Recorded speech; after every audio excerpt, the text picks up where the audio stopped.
Hello, my golf friends. Welcome back to Above Par. I am super glad you're here, as I am every week. I know I say that every week, but I am so glad that you're here and listening.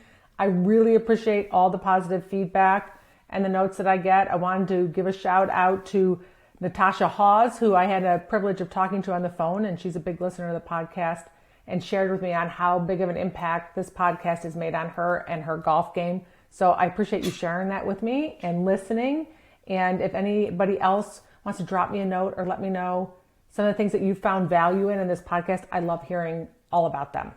So thank you very much, and good luck, Natasha, with your golf game in this next season. So today I want to talk to you about golf thoughts and how many you should have and what to do with them, how to pick them, which ones are good, which ones aren't so good. So I'm just going to go through a general analogy with you that I use and that I share with my clients about golf thoughts. And it goes like this. I liken our primitive part of our brain, the back part of our brain, where we have a lot of negative thoughts, like a hamster cage. The reason I use a hamster cage is because growing up, I had a hamster cage. We had one of these massive units that had tubes connecting them, almost took up half of the room. It was a big production. There were wheels going on. We had to separate them when they gave birth because a lot of horrifying things would happen inside this hamster cage. So when I think about thoughts, I think about and I picture all the different hamsters that I would observe as a kid looking at this cage. Some of them were spinning on the wheel, which can be our thoughts of worry going around and around. Sometimes there were 3 thoughts on there, 3 hamsters on there at one time. There'd be another hamster in the corner just chilling out, like chewing on some hay. And there'd be another hamster over there like banging his head against the side of the cage, right?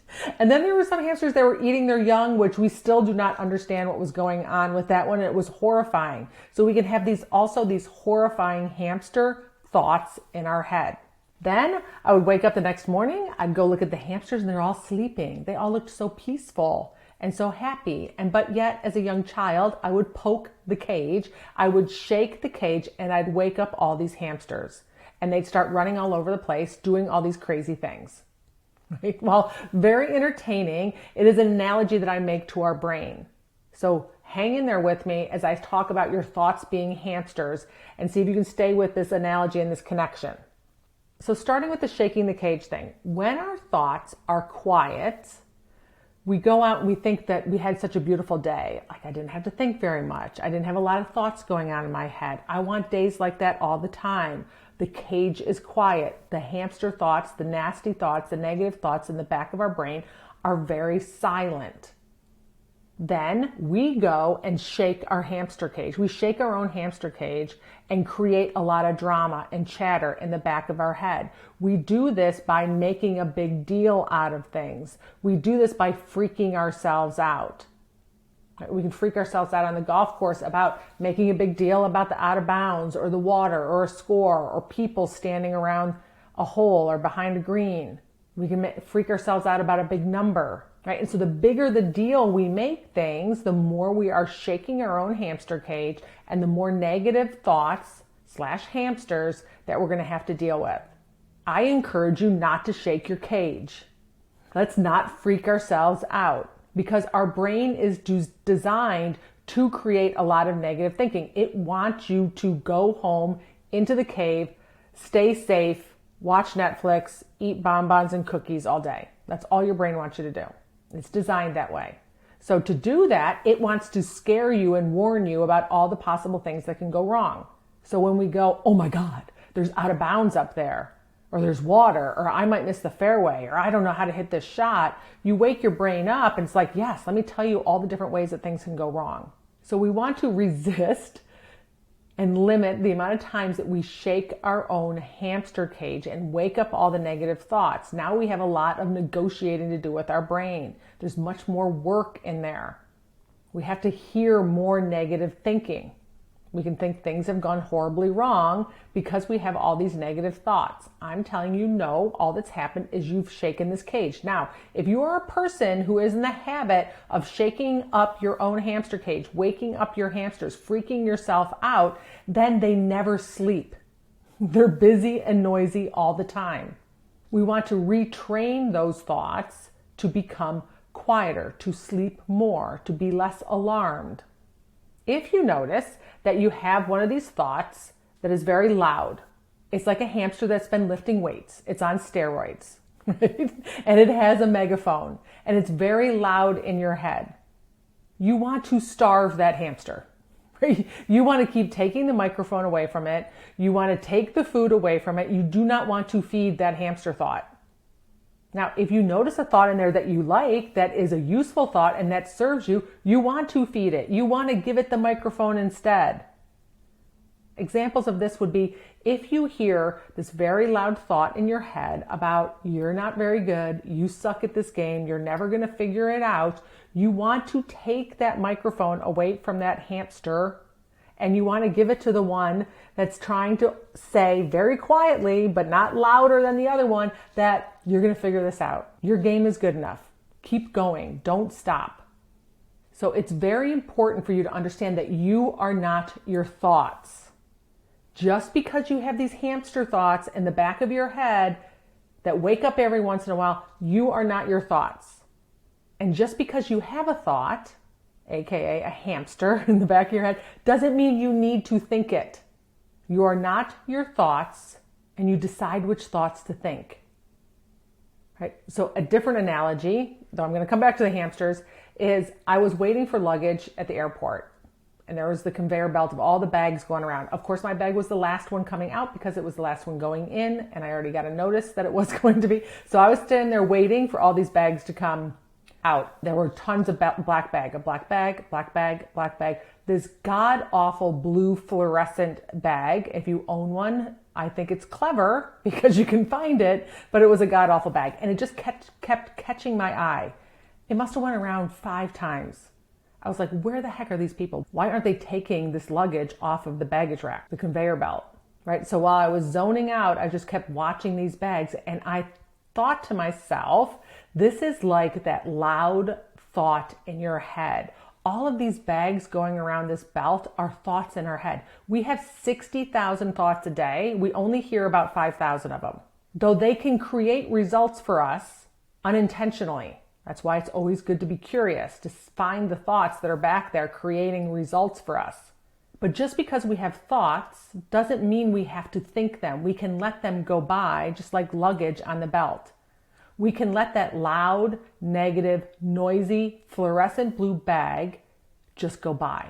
We do not have to pull it off, and we do not have to think it. That is similar to the loud hamster that I was just, the muscular hamster that I was just making reference to. We get to decide which thoughts we think. We get to decide which thoughts we just let go by. So if you hear negative thoughts in your head, nothing has gone wrong. If you hear some horrific thoughts in your head, you are not your thoughts. Right? You got that hamster back there that's like a little cross-eyed. He's missing some teeth and his hair's all crooked. Right? He's looking a little crazy. That's your thought. Not a problem. Everybody has them. That doesn't mean you have to think him. You don't have to act on it. You don't have to do anything. You just let it go by. The other point I want to make is you also do not need to take inventory on your thoughts, especially when you're standing over the golf ball. This can be very overwhelming. If your hamster thoughts, if your brain is quiet, you do not have to stand over the ball and say, okay, what do I want to think? What do I need to think? What am I thinking? Like, what am I thinking right now? If there's not a lot going on, just let it be. Your emotions are your indicator of your thoughts. So if you have a negative emotion there, then be curious. But don't start waking up every little thought and going, what are you? Right? like, okay, what are you? What are you? What are all these thoughts in my head? Too much, too overwhelming. When you're standing over the golf ball, if your brain is quiet, go through your routine and hit the ball. The less thoughts, the better.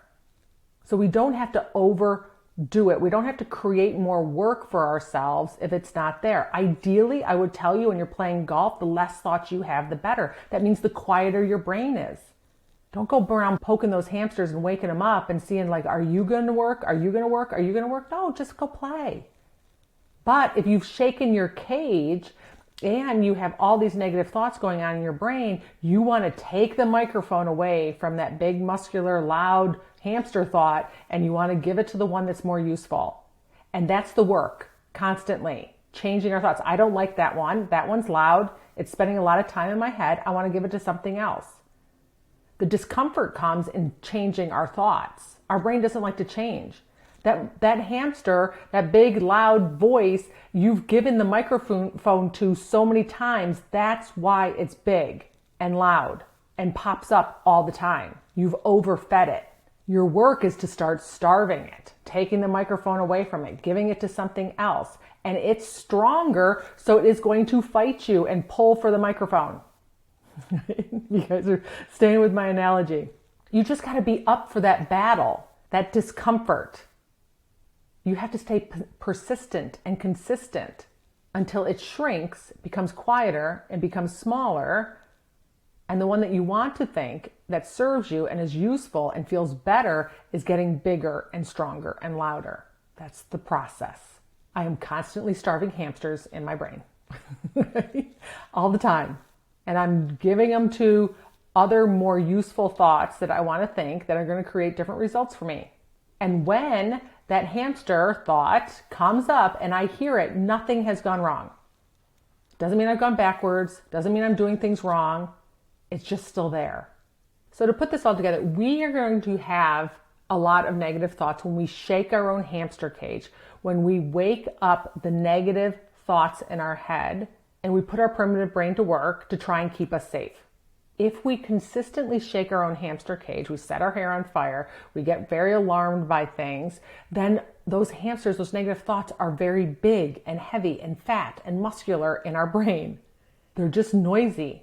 We want to quiet them down by not waking up our own cage. So when they're sleeping, those are our green light days. Things are nice and easy and quiet and smooth. Don't unintentionally wake them up. Don't look for opportunities to wake them up. Golf in itself is going to give you plenty of opportunities. If you notice a thought that you keep repeating all the time, maybe that's on that hamster wheel going around in your head, that's usually a worry thought. Or if you notice one that's very loud, nothing has gone wrong. Just decide you're going to keep taking the microphone away from it. You're going to start starving that hamster thought. You're going to start feeding a different hamster thought. And you're going to stay consistent and persistent with it. Just because you take a peek inside your hamster cage and you notice some really god-awful hamsters in there, nothing has gone wrong. You are not your thoughts. You are the thinker of your thoughts. Decide which thoughts you want to think on purpose.